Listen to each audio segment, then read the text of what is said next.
begin now with breaking news. Breaking news at 11, a wind-driven wildfire has broken out and has burned 10,000 acres tonight. We're learning 2 firefighters have been taken to the hospital for their injuries while tackling these flames. Good evening and thank you for joining us for KRON 4 News at 11.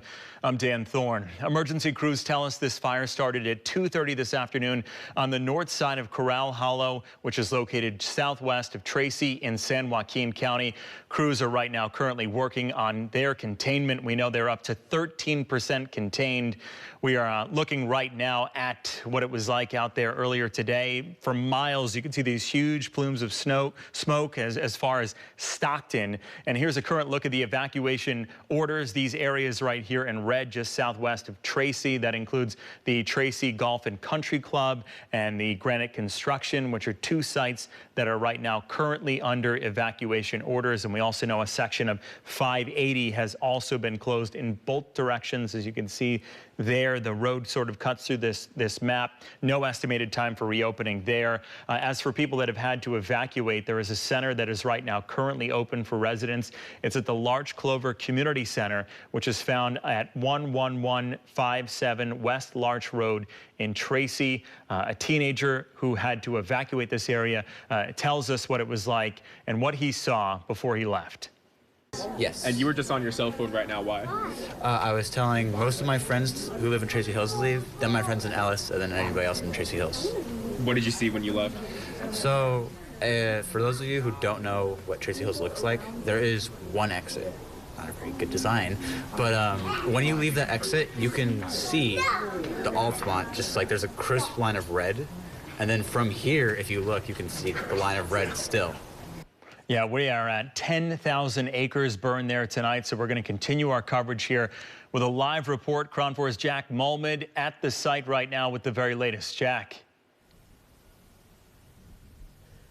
Well, Dan, that's right. We're standing here a little bit off Corral Road, and if you in the audience were listening to that teenager, if you keep following this road a little bit more into the foothills, that's the community that he just had to evacuate. And if you see over my shoulder here, you could see the reason why he had to evacuate. Just look at those flames there, which since the moment I turned around has actually grown a bit in the last 20 seconds. You could just see how quickly that's starting to light up there. The flames are actually getting bigger. I don't know if you could tell watching on your TVs at home, but the flames are indeed getting bigger there for sure. And again, just to think this fire is only about 10% contained right now and pushing on about those 10,000 acres.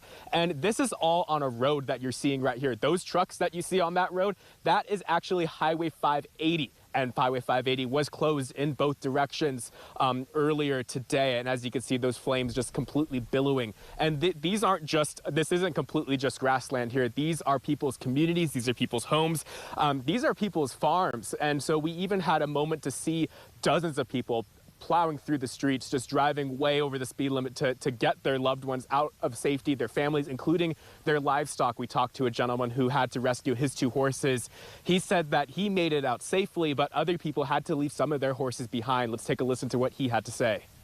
We just pulled the horses out of the stalls. Yeah, what was going on? Oh, the big fire up on the hill. Yeah, how scary was it? Scary. Because we don't want our animals to, to go through that. But still, you can see it. People's getting their animals out of there right now. Yeah. And a lot of people can't even go through and get them.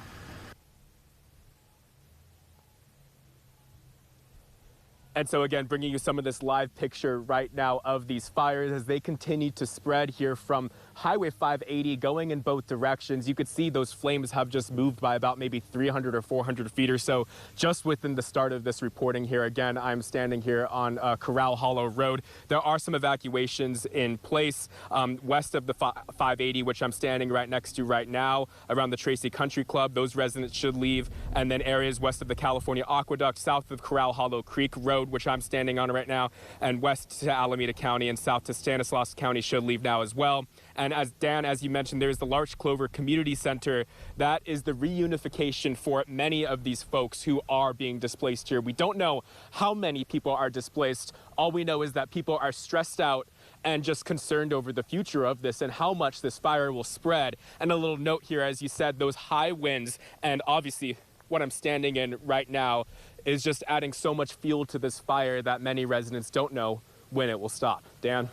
Yeah, Jack, I was going to mention the winds out there. We saw in some reports earlier just how strong they were. We know that they get pretty powerful through the Altamont Pass, but we had a reporter out there holding her hat, trying to keep it from blowing away. And it just makes it such a difficult firefight. And then with the warmer temperatures as well. Jack, how windy is it where you are right now? Well, Dan, I'll say standing here on Corral Hollow Road, it's not as windy because we're kind of in this little mini valley here. As Tracy, when you're driving east into Tracy, you kind of dip into past the foothills there. But more south on the other country roads further south of us, you could really feel that wind. As you heard, if anybody in the audience was listening earlier, you could hear that wind. But as you could probably hear right now, just this grass here, which, I mean, just a couple months ago was green, and now it's completely dry, combined with that high speed of wind is just making this really difficult for firefighters to battle. Molmud live for us tonight. Jack, thank you so much for reporting.